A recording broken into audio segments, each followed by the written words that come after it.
जय भीम नमो बुद्धाय। बघूया बातमीपत्रातल्या आजच्या घडामोडी। कोल्हापूर जिल्ह्यातील ऐतिहासिक माणगाव परिसरात वारंवार ऊस पेटवण्याचा प्रकार घडत आहे। पोलिसांनी व नागरिकांनी सतर्क राहावे असे आमदार अशोकराव माने यांनी बैठकीत सांगितले। गेल्या 2 वर्षात काही समाज कंटकांकडून वारंवार ऊस पेटवून देण्याच्या प्रकारामुळे शेतकरी वर्ग हवालदिल झाला आहे। या पार्श्वभूमीवर माणगाव ग्रामपंचायतच्या कार्यालयात आमदार माने यांच्या प्रमुख उपस्थितीत बैठक संपन्न झाली। यावेळी सरपंच राजू मगदूम, अनिल पाटील, उमेश जोग, जनगोंडा पाटील, अविनाश माने, शरद पाटील, नंदकुमार शिंदे आदी शेतकरी उपस्थित होते। यावेळी आमदार माने यांचा सत्कारही करण्यात आला।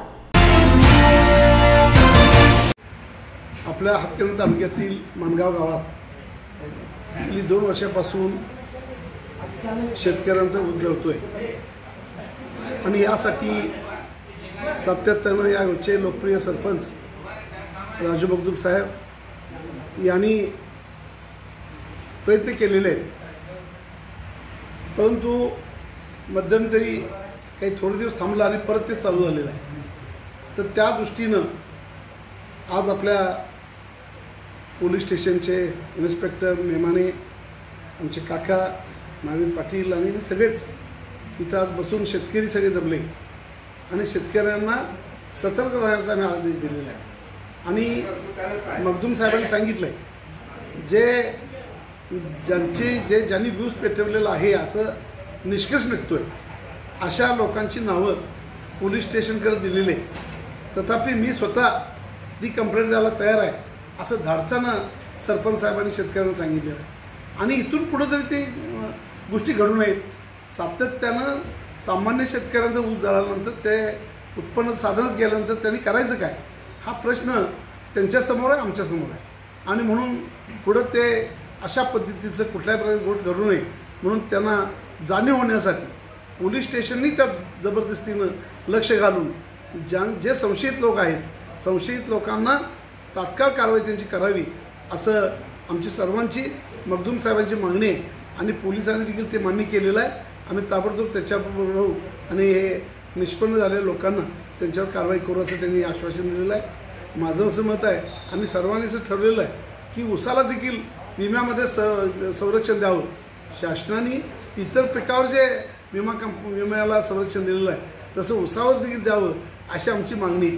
आणि जर ते झालं नाही तर अधिवेशनामध्ये हा प्रश्न मांडून ऊसाला याच्यामध्ये समावेश करून घ्यावं विम्यामध्ये, तरच शेतकऱ्यांचे नुकसान वाचणार आहे। यात एवढ्या मोठ्या प्रमाणामध्ये जर ऊस जळाला त्याचं नुकसान झालं तर त्या लोकांनी जगायचं कसं हा प्रश्न आहे।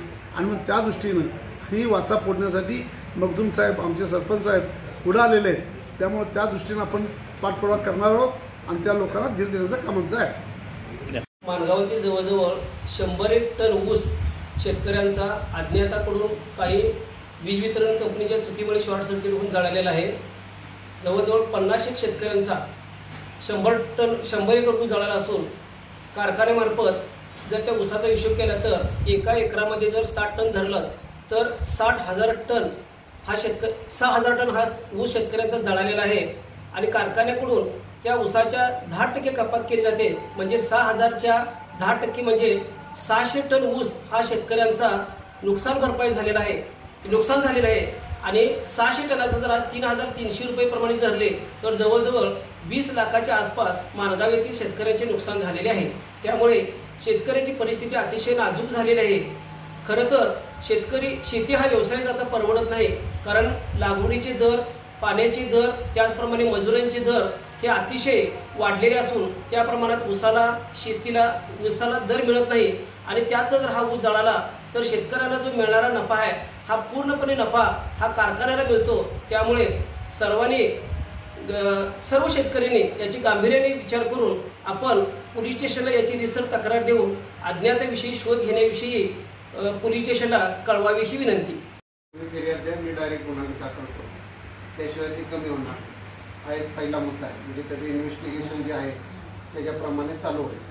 जे आपल्याला नावं आहेत आणि जे संशयाच्या पूर्ण ह्याच्यात आहे त्याची नावं देऊन टाका, मी गुन्हा दाखल करून टाकतो। आणि दुसरा मुद्दा जो आहे इन्व्हेस्टिगेशन, त्या इन्व्हेस्टिगेशनमध्ये आम्हाला हे क्लिअर कट झालेलं आहे, तुम्ही इथली लोकल टोळी ह्या वर्षापासून बंद करून टाका। हे लाड बंद करून टाका गावातल्या टोळींचा, ह्याच्यामुळे हा सर्व प्रकार घडलेला आहे. आतापर्यंत मी कुठंच एवढं फिरून आलो अख्खा महाराष्ट्र, हे असल्या टोळ्या कधी मी पाहिल्या नाही. हे ऊस जळलेलं आणि हे जळलेलं नाही. बरेच शेतकरी बी याला थोडे सपोर्टिव्ह आहेत, आमचं इन्व्हेस्टिगेशन सांगतंय. तुम्ही जे म्हणताय ना, तर बरेच शेतकरी बी काही सपोर्टिव्ह आहेत, काही शेतकऱ्यांच्या बरोबर टोळ्या सपोर्टिव्ह आहेत. पण मी म्हणतो हे याला त्याला हात करण्यापेक्षा सरळ सरळ हे लोकल जे टोळ्या करून ठेवले ना तुम्ही गोदरवाण्या, त्या बंद करून टाका. बाहेरच्या टोळ्या येऊ द्या, आम्ही स्वतःसारखं सरळ करू. त्याला मग कोणाचा फोन येणार नाही, कोणाचं काय येणार नाही. मग आम्हाला त्यांना माहिती आहे, त्यांचं रेकॉर्ड असल्याशिवाय आम्ही त्यांना घेत नाही. त्यांचं पूर्ण रेकॉर्ड आपल्याकडं. अमरावती शहर पोलीस मुख्यालय हद्दीत 10 पोलीस स्टेशन येतात. यामध्ये वर्षभरात 3719 तक्रारी पडून होत्या. छोटे घरगुती भांडण, घराशेजारचे भांडण, सोसायटीमधील तंटे, छेडखानी, शेतीचे वाद यासह विविध तक्रारी प्रलंबित असल्याने अमरावती शहर पोलीस आयुक्त नवीन चंद्र रेड्डी यांनी अमरावतीमध्ये तक्रार निवारण केंद्र उभारत 4 दिवसात तब्बल 3172 अर्ज निकाली काढले.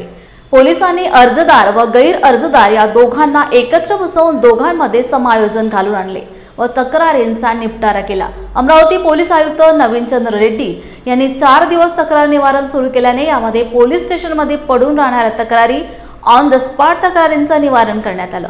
त्यामुळे वर्षानुवर्ष पडून राहणाऱ्या तक्रारीला अखेर न्याय मिळाल्याने अर्जदार व गैर अर्जदार या दोघांना न्याय मिळाल्याची भावना बोलून दाखवली. अमरावती पोलीस आयुक्तालयाच्या हद्दीमध्ये तक्रार निवारण अभियान जे 13 तारखेपासून सुरू करण्यात आलं होतं. आज रोजी अभियानाचा 4था दिवस आहे. आजपर्यंत जवळपास 3172 अर्जाची जे आहे विल्हेवाट लावण्यात आलेली आहे. यामध्ये तक्रारदारांचं समाधान झालं का याची खात्री करण्यात येत आहे. जरी याच्यात कोणी तक्रारदाराचं समाधान झालं नाही तर परत त्याचा अर्ज घेऊन किंवा त्याच्याशी परत चर्चा करून सुद्धा कारवाई करण्यात येईल.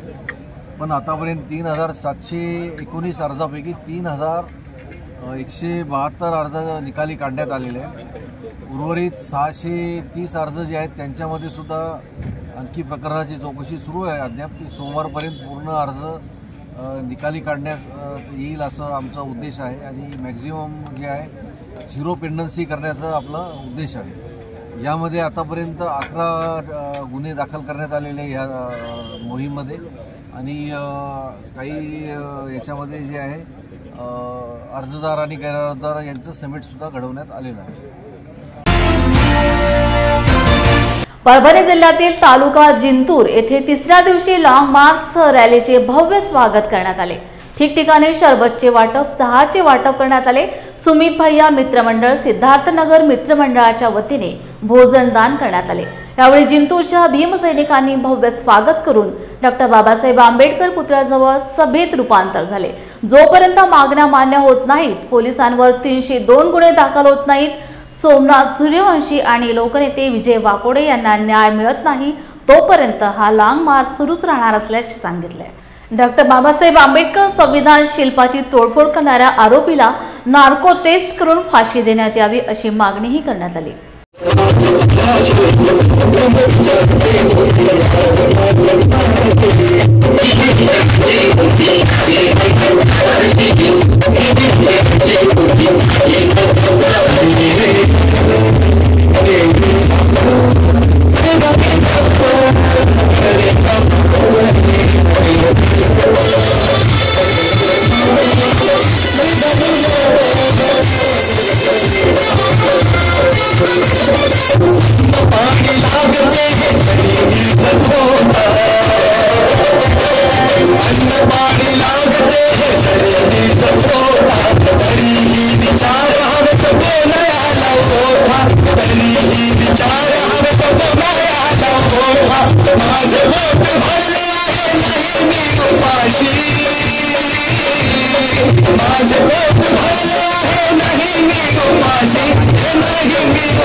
इथं निघालेला हा मोर्चा आहे आणि न्याय मागण्या मान्य व्हावेत ह्या त्यांचा फार मोठा उद्देश आहे आणि त्यामुळं एक संविधानाचं आपण जाणते आहोत, एक संविधानाचे रक्षक म्हणून आपण त्यांचं स्वागत करणं हे आपलं कर्तव्य होतं. म्हणून एक धर्म किंवा जात म्हणून नव्हे तर संविधानावर प्रेम करणारे भारतीय या नात्यानं आम्ही त्यांचं स्वागत केलेलं आहे आणि त्यांच्या मागण्यासाठी संपूर्ण जिंतूरवासियांचा, या संविधानप्रेमी सर्व जिंतूर येथील जनतेचा त्यांना या लाँग मार्चला पाठिंबा आहे.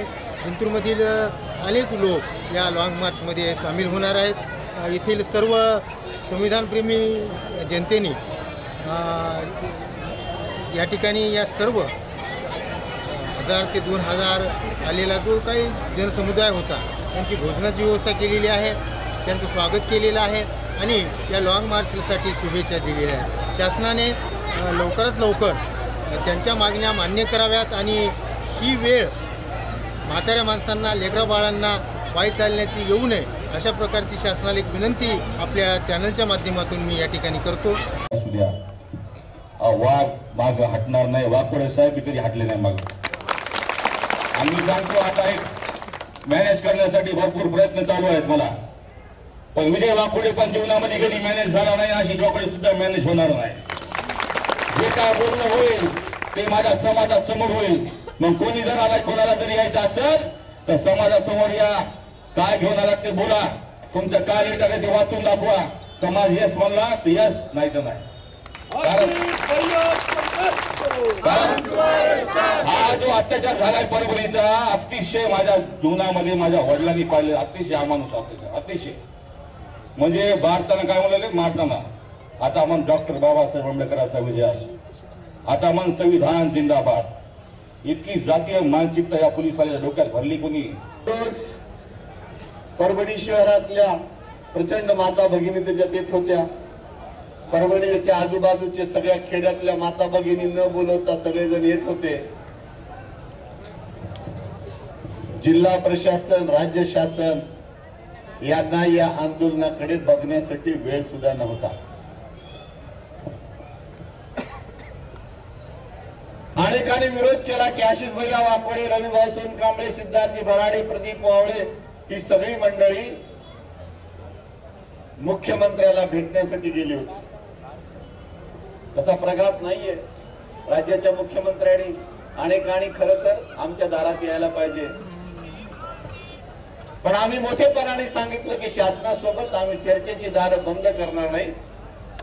शासन जर मदत करायला तयार असेल तर लॉंग मार्च काढण्याची आमची काही अजिबात इच्छा नाही.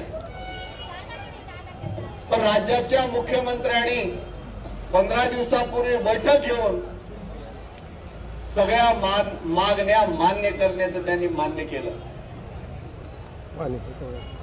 एकही मागणी मान्य केली नाही. काय मागण्या आहेत शासनाच्या दृष्टिकोनातून? जे हरामखोर पोलीस ज्याने माझ्या माता भगिनींना, माझ्या ह्या भावांना तुम्ही बघितलं तर अर्धे तर आमचे कार्यकर्ते कोणाचा हात मोडलाय, कोणाचा पाय मोडलाय. ती माझी ताई वच्छलाताई मानवते माता भगिनीने तिला तर असं मारलं, 10-10, 12-12 पुरुष पोलिसांनी मारलं आणि मारल्यावर पायावर, मांडीवर गोळे आले. म्हणून ज्या आईची अँजिओप्लास्टी झाली त्या ताईची, तिला ह्या हरामखोर पोलिसांनी पोलीस स्टेशन मध्ये उड्या मारायला लावल्या, गोळे, तिच्या पायाला गोळे आलेत म्हणून. पंजाबमधील शेतकरी आंदोलनाला केंद्र सरकार देत असलेल्या वागणुकीचा निषेध करण्यासाठी व सरदार डल्लेवाल यांचे उपोषण सोडवावे यासाठी दिनांक 20 जानेवारी रोजी महाराष्ट्रातील 20 जिल्ह्यातील जिल्हाधिकारी कार्यालयासमोर एक दिवसीय लाक्षणिक उपोषण करण्यात आले असल्याची माहिती शेतकरी संघटना जिल्हाध्यक्ष गजानन देशमुख यांनी प्रसिद्धीस दिली. पंजाब आणि हरियाणा राज्याच्या सीमेवर शेतकऱ्यांचे आंदोलन सुमारे 1 वर्षांपासून सुरू आहे. कृषी मंत्र्यांनी त्यांच्याशी चर्चा करून प्रश्न सोडवावा अशी त्यांची रास्त अपेक्षा आहे 11 महिने झाले तरी केंद्र सरकार या आंदोलनाची दखल घेण्यास तयार नाही असे पाहून भारतीय किसान युनियन राजनैतिक या संघटनेचे अध्यक्ष सरदार जगजीत सिंग डल्लेवाल यांनी उपोषण सुरू केले। आज 55 दिवस उलटून गेले तरी सरकार बोलणी करण्यास तयार नाही। सध्या त्यांची प्रकृती चिंताजनक आहे। पंजाबच्या आंदोलक शेतकरी आंदोलनाकडे दुर्लक्ष करणाऱ्या केंद्र सरकारचा पंजाबमधील भूमिका, खुली अर्थव्यवस्था आणि सरकारची धरसोडीचं धोरण, आता हरभरा चना पीक शेतकऱ्याच्या पदरामध्ये पडण्याची वेळ आली आणि सरकारनं बाहेर देशातून हरभरा आयात करून शेतीमालाचे भाव पाडायलेत। अशा प्रकारचं सरकारचं धोरण शेतकरी विरोधी आहे। म्हणून जे शेतकरी बसलेले उपोषणाला 55 दिवस झाले, सारखं त्या ठिकाणी उपोषण चालू आहे। वयोवृद्ध माणूस आहे, पण सरकारचं धोरण हे शेतकऱ्याचं मरण हे शरद जोशीनं त्या काळातच 20-40 वर्षाखाली सांगितलेलं धोरण आहे, पण सरकार काही त्याला दाद देत नाही। जोपर्यंत शेतकरी संघटनेची मागणी ही खुली अर्थव्यवस्था, जनुकीय तंत्रज्ञान या ठिकाणी राबत नाही, तोपर्यंत शेतकरी संघटनेचं हे आंदोलन चालूच राहील, एवढंच या ठिकाणी बोलतो। जोशी प्रणित शेतकरी संघटना व स्वतंत्र भारत पक्षाचे केंद्र सरकारच्या निषेधार्थ एक दिवसीय लाक्षणिक उपोषण आहे। या लाक्षणिक उपोषणातील प्रमुख मागणी आहे, देशभरातील शेतकऱ्याला कर्जमुक्त केंद्र सरकारने केले पाहिजे।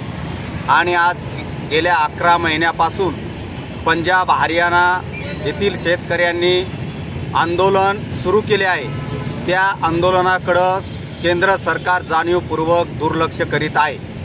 तिथे सरदार डल्लेवाल यांचं उपोषण आज 55 दिवस झाले उपोषण सुरू आहे।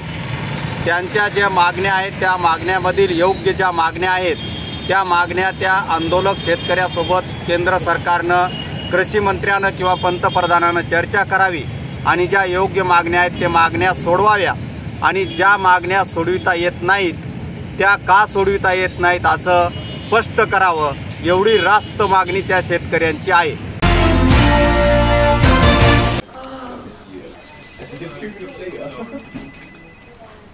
बॉस ने मीटिंग बुलाई। क्या यार, आदमी की तकलीफ को तो समझो। बाहर बाहर उठो बैठो। जनाब, तकलीफ उठने बैठने की नहीं, तकलीफ बवासीर की है। बवासीर, फिशर, भगंदर, पाइलोनियल साइंस का आयुर्वेद तथा आधुनिक लेजर से उपचार। अभ्युदय पाइल्स लेजर हॉस्पिटल, लोहार समाज भवन के पीछे, महापुष्प सोसाइटी, शताब्दी नगर चौक से मनीष नगर रोड, नागपुर। कॉल और विजिट करें www.pilesfistulacure.com। मंडळी, तुम्हाला फॅमिली सोबत चांगली वन डे पिकनिक करायची आहे का?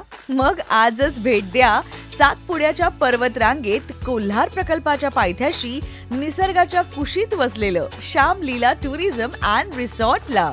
पारंपरिक शेतकी संस्कृती आणि नाविन्यपूर्ण सेवा सुविधांचा अनोखा संगम, प्रशस्त फळबाग व शिवार फेरी, मुलांना एन्जॉय करण्यासाठी प्ले एरिया, विविध खेळ, स्विमिंग पूल, रेन डान्स, सेल्फी पॉइंट आणि बरंच काही। नाश्ता आणि चुलीवरील व्हेज नॉन व्हेज जेवणाचा आस्वाद, राहण्याचीही उत्तम व्यवस्था। वन डे पॅकेज 699 पासून सुरू। लग्न, रिसेप्शन, वाढदिवस यासाठी देखील स्वतंत्र व्यवस्था करून मिळेल।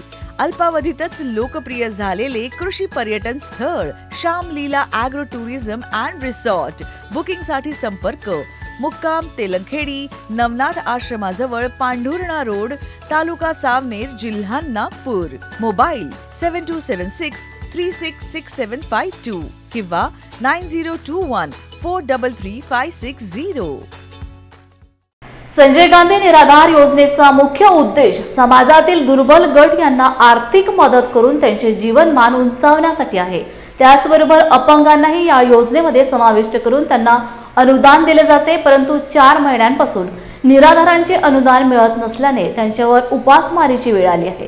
त्यामुळे त्वरित अनुदान द्यावे, अन्यथा बेरोजगार दिव्यांग संघटनेच्या वतीने सर्व तहसीलदारांना घेराव घालणार असल्याचा इशारा बेरोजगार दिव्यांग संघटनेचे अध्यक्ष राहुल साळवे यांनी दिला आहे।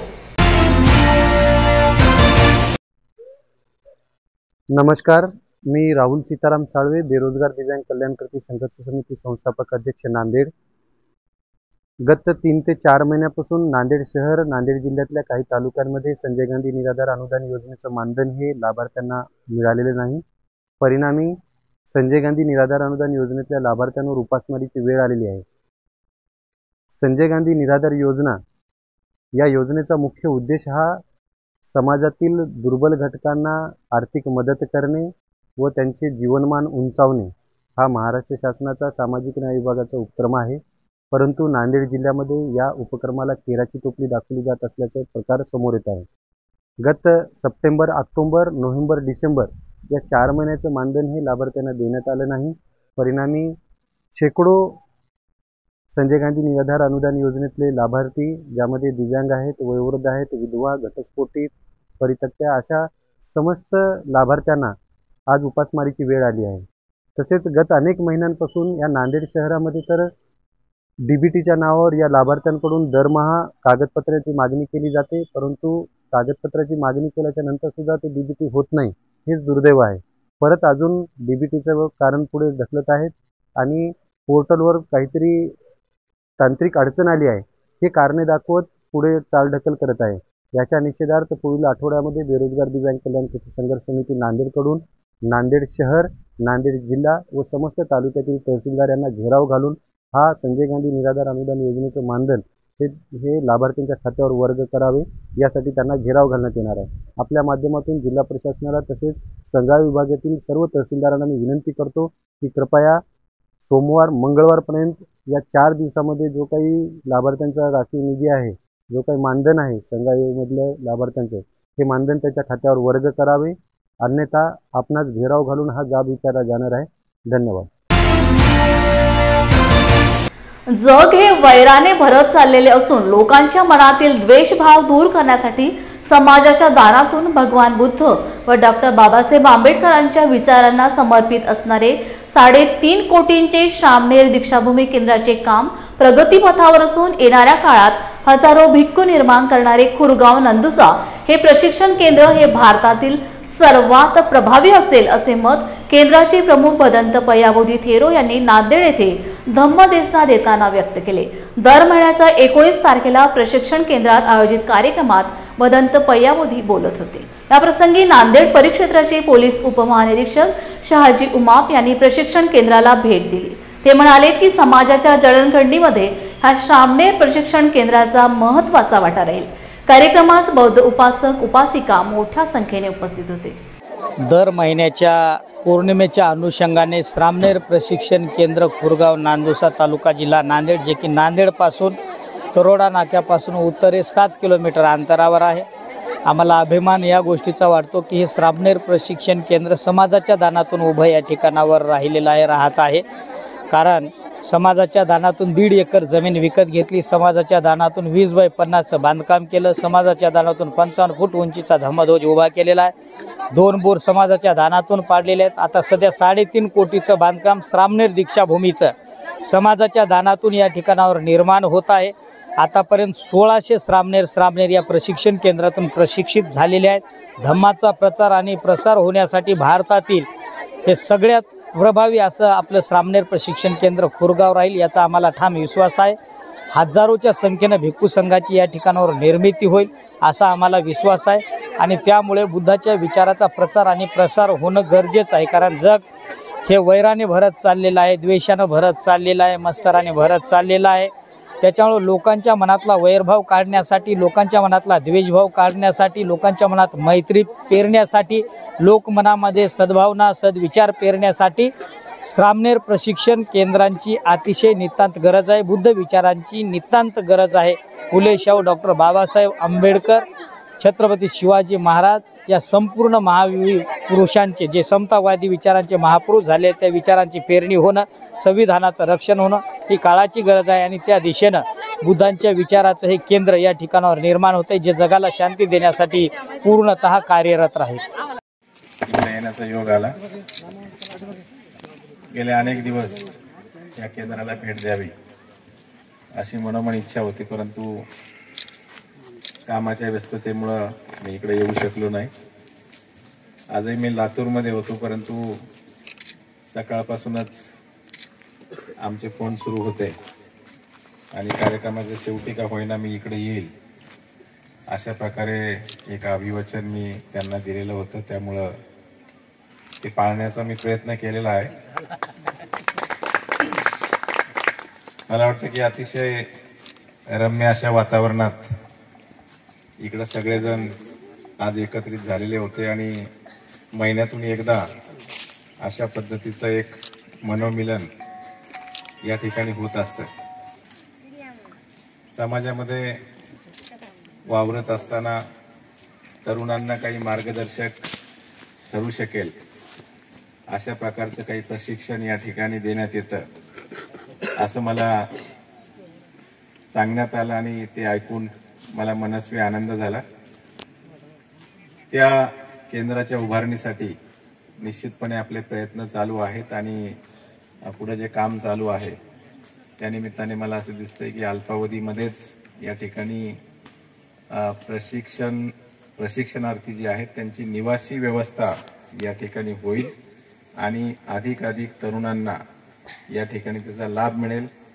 या ठिकाणाहून जे तरुण बाहेर पडतील ते अतिशय सुसंस्कृत पद्धतीने समाजामध्ये एक आपलं वेगळं स्थान निर्माण करतील. त्याच्यामधून आणखी लोकांना ते प्रशिक्षण देतील आणि मला असं वाटतं की एक समाजाच्या जडणघडणीमध्ये या केंद्राचा एक महत्त्वाचा वाटा राहील.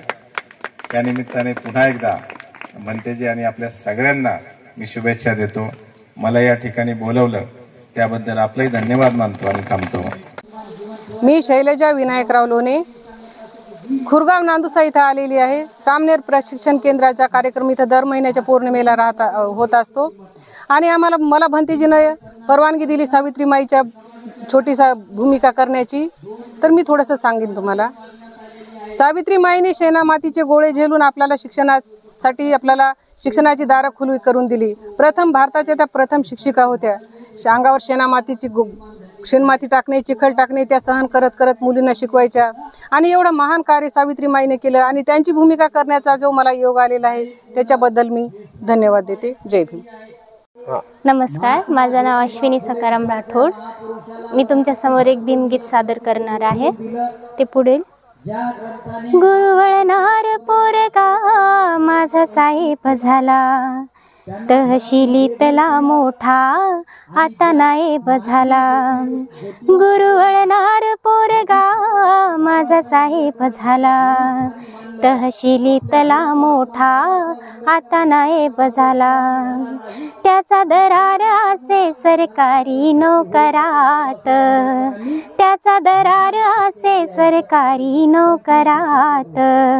बाबासाहेबामुळं तुझ्यान माझ्या घरात, बाबासाहेबामुळं तुझ्यान माझ्या घरात.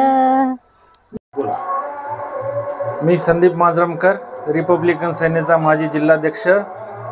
आज या ठिकाणी सामनेर प्रशिक्षण केंद्र खुरगाव नांदुसा पूज्य भंते पयाबोधी थेरो यांच्या प्रमुख उपस्थितीमध्ये त्यांच्या आयोजनाखाली पौर्णिमेच्या निमित्तानं बुद्ध धम्म देसना, बुद्ध वंदना तसेच सांस्कृतिक कार्यक्रम व आलेल्या बौद्धोपासक उपासिका यांना भोजनदानाचा या ठिकाणी कार्यक्रम या ठिकाणी आज साजरा करण्यात आलेला आहे. लॉर्ड बुद्धा टीव्ही अमरावती द्वारा आयोजित माघ पर्वानिमित्त 5000 बौद्ध उपासकांद्वारे महाबुद्ध वंदना तसेच बुद्धगया महाबोधी महाविहार मुक्ती आंदोलन व बौद्धांच्या स्वतंत्र कायद्याची आवश्यकता या विषयावर मार्गदर्शन आणि खंजरी वादक पवनपाल महाराज यांचा समाज प्रबोधनपर कार्यक्रमाचे आयोजन करण्यात आले आहे. नामविस्तार दिनाच्या पावन पर्वावर लॉर्ड बुद्धा टीव्हीचे संचालक सचिनजी मून यांच्या हस्ते संभाजीनगर औरंगाबाद येथे पोस्टरचे लॉन्चिंग करण्यात आले. त्या निमित्ताने आयोजक लॉर्ड बुद्धा टीव्हीचे जिल्हा प्रतिनिधी विकास धनगर यांनी कार्यक्रमाची रूपरेषा सांगून लॉर्ड बुद्धा टीव्हीच्या इतर प्रतिनिधींनी सुद्धा कार्यक्रमाला पांढरे शुभ्र वस्त्र परिधान करून जास्तीत जास्त संख्येने उपस्थित राहण्याचे आवाहन केले आहे. नवोदय जय भीम. आज आपण पाहिलं की नामविस्तार दिनी आज थेट एक पोस्टर लॉन्चिंग झालं आहे. ते पोस्टर लॉन्चिंग लॉर्ड बुद्धा टीव्हीद्वारे आयोजित 5000 बौद्ध उपासक उपासिकांची बुद्धवंदनेचा कार्यक्रम आहे. ही महाबुद्ध वंदना अमरावती भीमटेकडी या ठिकाणी होणार आहे. 13 फेब्रुवारी 2025 रोजी गुरुवारी हे वंदन आहे. आपण पाहतोय की याचे आयोजक जे आहेत आपल्यासोबत आहेत, विकास धनगर अमरावतीवरून आहेत. आपण थेट त्यांच्याशी जाणून घेऊयात की दादा, जय भीम, कशा पद्धतीने कार्यक्रमाचं आयोजन तुम्ही केलेलं आहे आणि कार्यक्रमामध्ये कोण कोण येणार आहे आणि कसा सहभाग लोकांचा असणार आहे?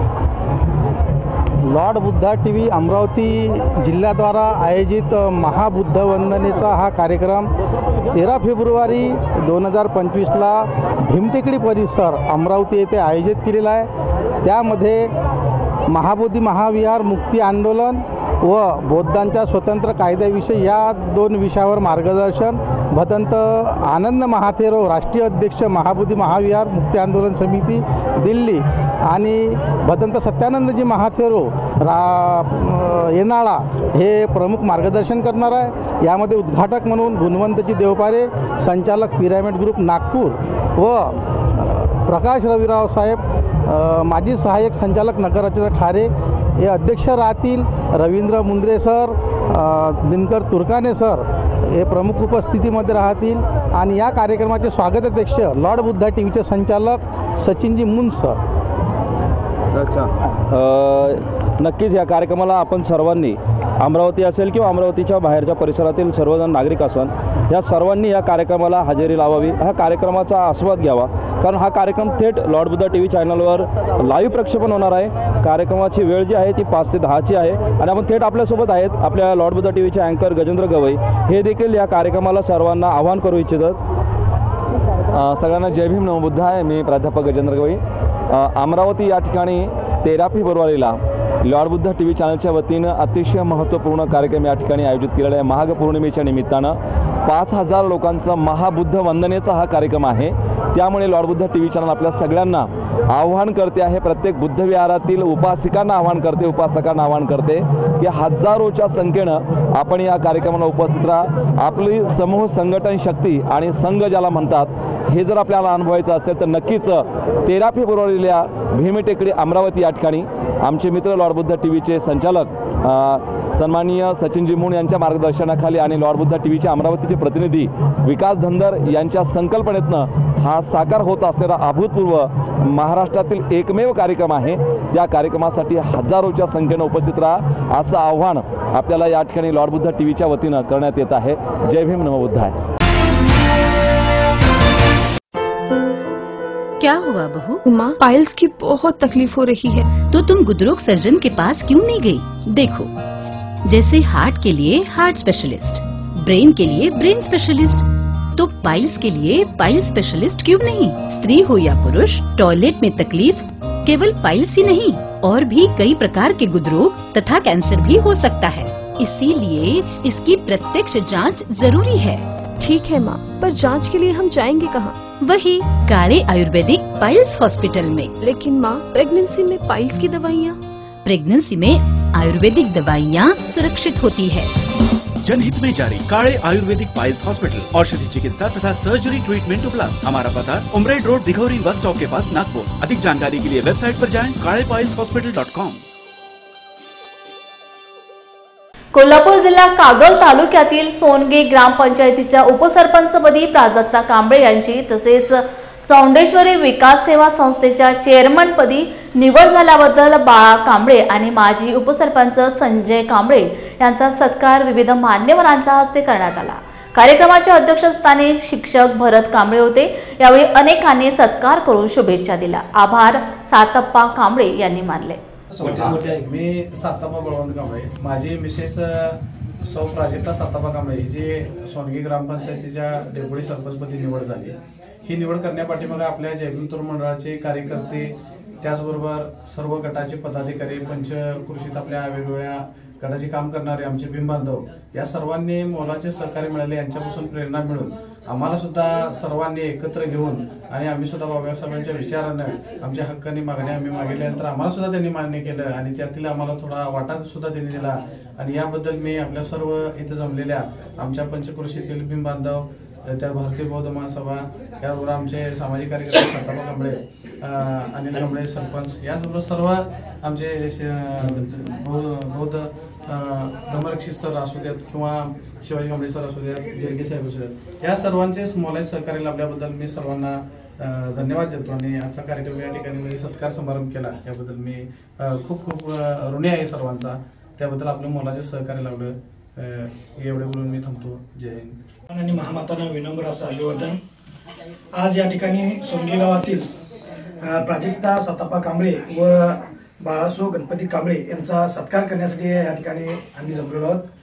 परंतु हा सत्कार नसून आपल्याच धर्मबांधवांचा एक अभिनंदन आणि कौतुकाचा हा सोहळा या ठिकाणी म्हणावा लागेल.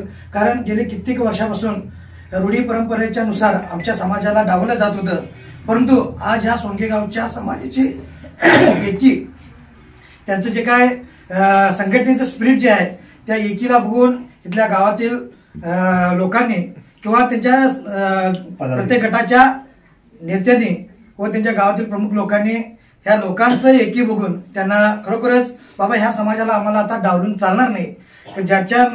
ज्या पद्धतीनं इतकी वर्ष आम्ही ह्या लोकांच्यावर राज केलेलं आहे, पण आता आम्हाला हे करून चालणार नाही. कारण पुढचं जर अस्तित्व आम्हाला जर टिकवायचं असेल तर ह्या समाजावर हे अस्तित्व आमचं आहे.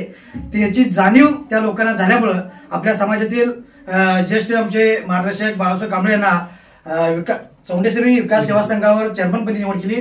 तसेच आमच्या भगिनी प्राजक्ता सतापा कांबळे यांना ग्रामपंचायतच्या डेप्युटी माझी ग्रामपंचायत सोनगे येथे डेप्युटीपदी निवड झाल्याबद्दल मी आमच्या समाजाची व इतर जमलेल्या गावातील भागातील पदाधिकारी व सर्व तरुण मंडळाचे नेते प्रमुख मंडळी आल्याबद्दल आणि माझा सत्कार केल्याबद्दल मी सर्वांचे आभारी आहे.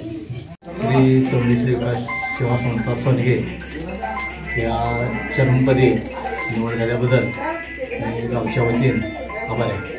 आणि परत आजी माजी सरपंच किंवा पदाधिकारी बाहेरून सत्कार करण्यास तयार आहेत त्यांचेही मी आभार मानतो. आणि सगळ्या आमच्या दिली वस्तीचं ते माझ्या वतीने सगळ्यांचे आभार मानतो. 19 जानेवारीला जनकल्याण बहुउद्देशीय सेवाभावी संस्थेद्वारा कृषी उत्पन्न बाजार समिती मलकापूर येथे पहिला बौद्ध धम्य वधूवर परिचय मेळावा बहुसंख्येने संपन्न झाला. अध्यक्षस्थानी NK हिवराळे, लॉर्ड बुद्धा टीव्हीचे प्रतिनिधी, तर कार्यक्रमाचे उद्घाटन आमदार चौंसुख संचेती यांनी केले.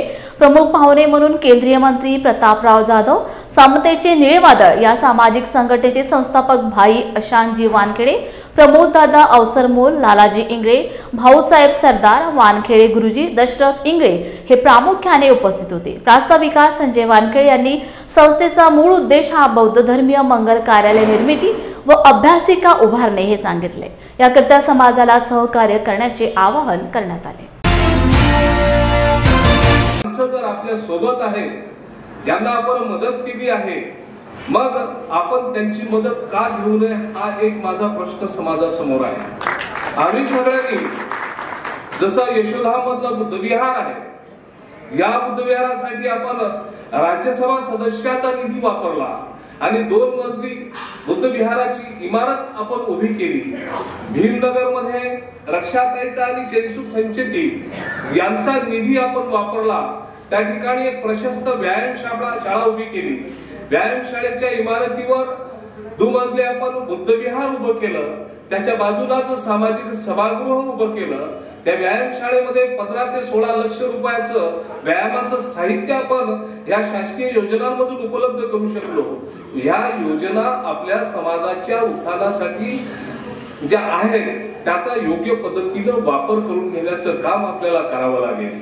आणि सरकारी योजनांचा आपण वापर करणार नाही तर कोण? आम्ही या देशाचे नागरिक आहोत. या देशाच्या सत्तेमध्ये आम्ही वाटेकरी नसलो तरी आमचा वाटा मात्र निश्चितपणे त्या ठिकाणी आहे.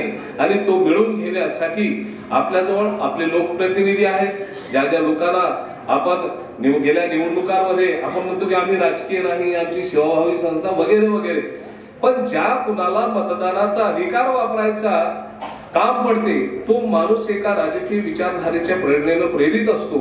आपण सगळे कुठल्या तरी माणसाला या ठिकाणी मदत केलेली आहे आणि त्यांना सत्तेमध्ये पाठवण्याचं काम करत असताना सत्तेत गेलेल्या माणसांकडून आपण आपली कामं करून घेणं हे अगत्याचं आहे. ज्यांना आम्ही मतदान करायला सांगितलं त्या माणसांकडून हक्काने आपले कामं करून घेण्यासाठी आमची जिद्द आहे, तयारी आहे. फक्त तुमची मनाची जी तयारी आहे ती असणं आवश्यक आहे. तुम्ही पुढे झालात फार चांगलं वाटलं. आपण चांगलं, समाजाचा विश्वास आपल्यावर आहे तोपर्यंतच आपलं राजकीय सामाजिक अस्तित्व आहे. ज्या दिवशी समाजाचा विश्वास आपल्यावरचा उडून जातो त्या दिवशी आपलं हे जे काही वलय निर्माण झालेलं आहे ते संपुष्टात येण्यास वेळ लागत नाही. आणि म्हणून हे वलय आपलं कायम ठेवण्यासाठी जनतेचा आपल्यावरचा विश्वास, आपल्या सहकाऱ्यांवरचा आपल्यावरचा विश्वास हा कायम दृढ होत राहावा यासाठी देखील आपल्याला प्रयत्न करावे लागतील. आधी आपण जागेची तयारी करा आणि जागा झाली की तुमच्यासाठी निधी खेचून आणण्याचा संकल्प मी सोडतो. मी तुमच्या सोबत आहे, मी तुमच्या पाठीशी नाही, तर तुमच्या बरोबरीनं जो काही कार्याचा वाटा आहे तो उचलण्या.